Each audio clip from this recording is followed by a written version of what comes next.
on top of the stars.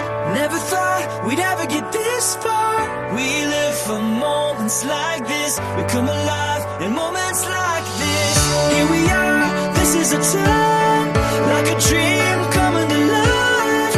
We live for moments like this. We come alive in moments like this. Moments like this.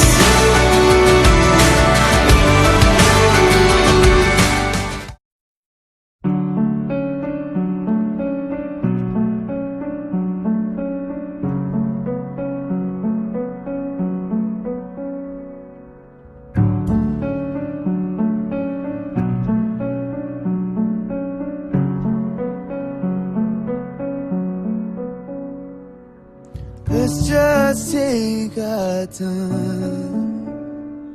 There's nothing else to do. A better way to spend the night than wasting it with you. The moon has won the war. The daylight waits to win. Stay here by my side, we'll watch the struggle start again.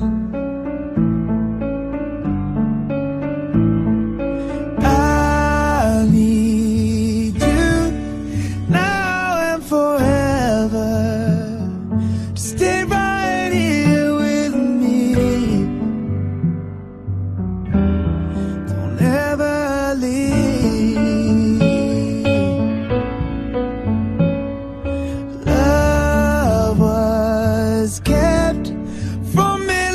Secret, I swore that I was through until you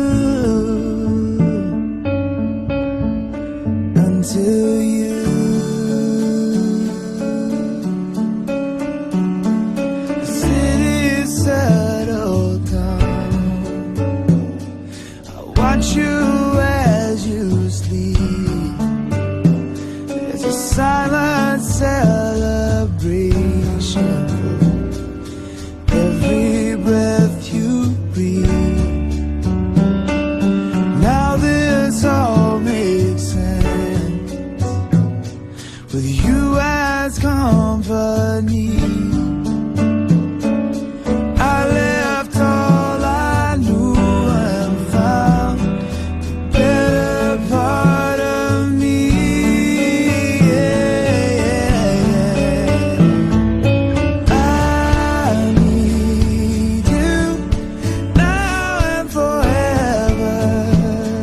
Stay right here with me. Don't ever leave. Love was kept from me like a secret. I swore that I was through until you.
sorrow, a love I never knew until I found you. I promise that I do believe that dreams come true. Miracles will be. Look at you and me. Heaven helped us to believe that dreams come true.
Believe that dreams come true.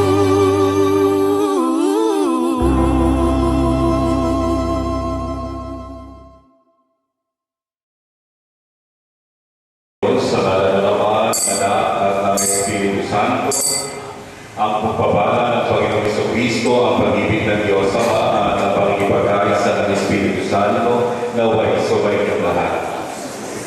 Mga minamahal kong mga kapatid, tayo titipon o pangipag-iwang ang banal na Eucharistia at masaksihan ang sakramento ng pag-iisang digdig nila Julius at Donalyn.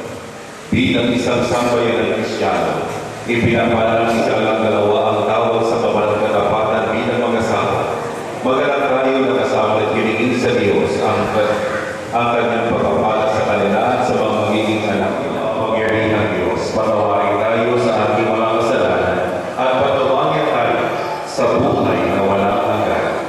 Inuulat ang pag-iisang bibig maging sa isang ng pag-iisipin niya ba na sambayanan. Sa pinagulutog ng buhay nila Julius at Donalyn, na ngayon ay umaako sa panatipan ng kasal, naway makibabaw ang ipinahayag nilang pagmamahalan sa pamamagitan ng Jesucristo kasama ang Espiritu Santo magpasawalang hanggan. Pagbasa mula sa aklat ng Genesis. Sinabi ng Panginoon, "Pipipaginaw na mag-isa ang tao. Bibigyan ko siya ng mga kasama at kakatulong. Kaya, lumikha siya ng mga hayop sa paa at ibon sa himpapawid. Ilinapit sa tao at ipinaubay ito ang pagbibigay ng pangalan ng mga iyon. Kung ano ang kanyang itawag, iyon ang magiging pangalan nila. Ang tao na ang nagbigay ng pangalan sa lahat ng ibon at mga hayop, maging maamo o mahina. Ngunit wala isa man sa mga ito ang angkop na kasama at katulong niya. Kaya, pinatulong ng Panginoon ang tao sa mga nahihingi. Kinuha niya ang isang tadya ito at pinahilo ang laman sa tapat niyon. Ang tadya na iyon ginawa niya isang babae at ibigay sa lalaki.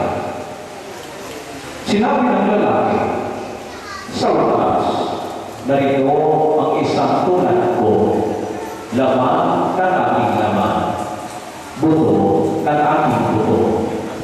Babae ang siyang itatawag ko sa kanya, sapagkat sa lalaki nagmula siya. Ito ang dahilan kaya iniiwan ng lalaki ang kanyang ama at ina upang sumama sa kanyang asawa sapagkat sila'y nagiging isa. Mga kapatid, ang salita ng Diyos. Noong panahon yun, may mga Pariseo lumapit kay Jesus at tinangkang siluhin siya sa pamamagitan ng tanong na ito. Naaayon ba sa kautusan na hiwalayan ng lalaki ang kanyang asawa sa kahit anong kadahilanan? Sumagot si Jesus, hindi ba ninyo nababasa sa kasulatan na pasimulay nila sila ng may kapal, lalaki at babae, at sinabi, dahil dito, iiwan ang lalaki ang kanyang ama at ina, at magsama sila ng kanyang asawa, at sila'y magiging isa. Kaya hindi na sila dalawa, kundi isa. Ang pinagsama ng Diyos ay huwag paghiwalayin ng tao. Mga kapatid, ang mabuting balita ng ating Panginoon. Magandang umaga po sa inyo lahat. Parang nadalawa lang magandang umaga. Isa pa nga po, magandang umaga po sa inyo lahat. Pumalang pa ang ito. Maraming ito. Kaya bago ko simulan ang aking 3 oras na humiliya. Okay lang sa inyo 3 oras. Hello? Sino sa inyo mga may asawa na nasa kamay? Mga lalaki? Mga may asawa? Salamat po. Gusto ko sana nagtanong po sa inyo lahat. Alam niyo ba kung saan nagsimula ang salita woman o woman? Ulitin ko sa mga kalalakihan. Alam niyo ba kung saan nagsimula ang salita woman o woman? Wala. Hindi nyo alam. Magbibigay ako ng 500 piso sa mga kasagawa ko. Malakas sa loob ko, di ba? Kasi alam ko wala akong alam. Okay. Alam niyo, kung narinig nyo ng maigi, naiintindihan na dating maigi yung unang pagbasa. Ayon sa aklat ng Genesis, pinag-uusapan namin doon ang tinatawag na kasaysayan ng paglikha, kung saan marinig namin kanina o narinig namin kanina sa unang pagbasa kung paano nilikha ng Diyos ang tao. Amen. Unang nilikha ng Diyos sa kasaysayan ay ang lalaki. Tama o hindi? At wala nilikha ng Diyos kundi mapasaya ang kanyang nilikhang tao. At upang mapasaya ito, lahat ng bagay nilikha ng Diyos at iniharap sa tao upang kahit paano makita niyang masaya ito. Nandiyan ang kapaligiran, nandiyan ang mga ibon, nandiyan ang mga hayop, nandiyan ang mga isda. Amen. No? Ngunit, even though na nakita niya may ngiti ang tao, yung lalaki, pero deep inside, malungkot siya. Alam niyo kung bakit? Ha? Hindi sila bagay. Tama ko hindi? Hindi sila bagay.